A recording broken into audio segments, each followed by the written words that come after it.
Coucou tout le monde, me voilà enfin avec ma première vidéo YouTube. J'ai décidé de vous montrer comment réaliser très simplement une bûche, comme c'est la période, qu'on fête Noël ou pas, ça donne toujours envie. N'oubliez pas pour commencer de préchauffer votre four à 180 degrés en chaleur statique, donc c'est la barre en haut et en bas. Sachez aussi que je vous mettrai tous les ingrédients et toutes les infos juste en dessous de la vidéo en barre d'infos. Et puis c'est parti, j'espère que cette vidéo vous plaira. Pour la génoise au chocolat, il vous faut 80 g de sucre, 4 œufs, 30 g de cacao amer, 90 g de farine, un sachet de levure chimique et une pincée de sel, un moule ou du papier sulfurisé et un fouet. Donc on va commencer par faire blanchir les œufs. Pour cela, on ajoute le fouet. Alors le fouet, on le pose seulement et on le tourne un petit peu vers la droite. Voilà, comme ceci. Et c'est tout. On met les œufs.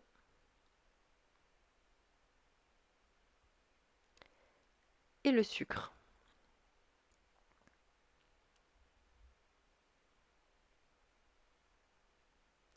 Et là, vous refermez votre Thermomix. Vous réglez 6 minutes, 37 degrés, vitesse 4. Voilà ce que vous obtenez, donc notre mélange a bien triplé de volume, c'est parfait. On va de nouveau fouetter la préparation pour qu'elle devienne bien mousseuse. Donc on règle 6 minutes et vitesse 4. Donc cette fois-ci, pas besoin de mettre de température. On enlève le gobelet doseur pour faire rentrer l'air. Voilà ce que l'on obtient. Donc on va pouvoir ajouter le reste des ingrédients. Donc on commence par les 90 g de farine, les 30 g de cacao amer, le sachet de levure chimique et la pincée de sel. On referme le Thermomix, on n'oublie pas le gobelet doseur. Et cette fois-ci, ça va être très rapide, donc 4 secondes, vitesse 4. On continue de mélanger très délicatement avec la spatule, c'est pour ça qu'on ne le fait pas au Thermomix. Voilà, pour que la pâte soit bien homogène. Bon là je suis en avance rapide, c'est pour ça qu'on a l'impression que je vais vite, mais il faut le faire vraiment délicatement. Vous versez votre préparation dans un moule ou sur du papier sulfurisé. Vous l'étalez. Vous voyez, elle est bien mousseuse. Ensuite, vous l'enfournez à 180 degrés en chaleur statique pendant 8 minutes. Moi, je la mets au premier étage en commençant par le bas. On démoule la génoise directement à la sortie du four et sur un torchon humide. C'est très important pour que la génoise ne casse pas. Donc voilà ma petite technique. Hop. C'est vrai que dans un moule Guy de marle, c'est très facile de démouler, c'est carré, c'est propre, mais vous pouvez très bien le faire sur du papier sulfurisé. Donc voilà ma génoise. Et on va la rouler tout doucement dans le torchon humide. On roule et on la laisse refroidir. En attendant, on va passer à la préparation de la crème. Donc il vous faudra 125 g de mascarpone, 200 g de crème entière minimum 35%, 40 g de sucre, du sucre vanillé maison, de la décoration. Donc moi voilà ce que j'ai choisi, des fruits, mais vous pouvez faire vraiment comme vous le souhaitez. On va commencer par transformer notre sucre en sucre glace. Donc vous réglez 10 secondes vitesse 10.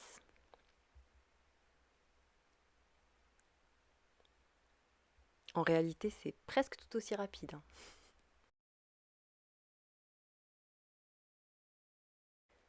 On ajoute les 200 g de crème entière, donc minimum 30 ou minimum 35% de matière grasse, les 125 g de mascarpone,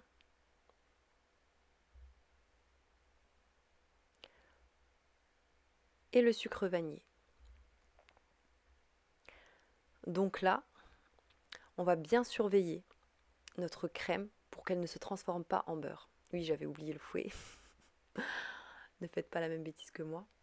On ne peut pas fouetter une crème sans fouet. Donc on règle vitesse 4 sans mettre le temps. on enlève le gobelet doseur et on surveille. C'est très important. Il faut bien regarder et s'arrêter quand vous voyez que la crème épaissit. Voilà, on essaye de voir avec le doigt la consistance et là, c'est parfait. On va dérouler tout doucement notre génoise qui a bien refroidi. Alors très délicatement pour ne pas la casser. Et on va étaler de la crème partout. Il faut bien en mettre une couche épaisse d'1 cm à peu près, je dirais. Et on arrive à mon moment préféré, la déco. Donc vous en mettez un peu partout. Et vous roulez délicatement votre génoise pour que rien ne sorte des deux côtés. Alors on ne se lèche pas les doigts, vu le contexte actuel. Attention! Voilà une belle bûche bien roulée.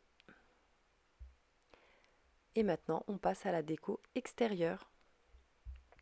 On en met bien partout, pareil, une couche d'1 cm environ.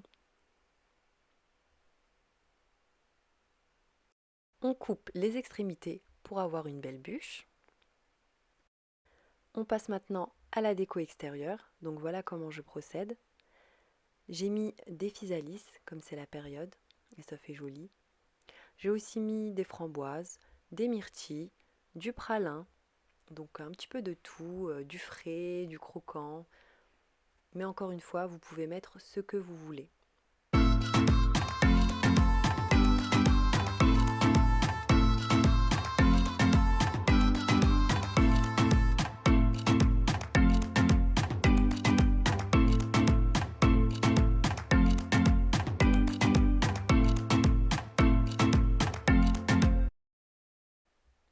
Ma vidéo est enfin finie, j'espère qu'elle vous aura plu.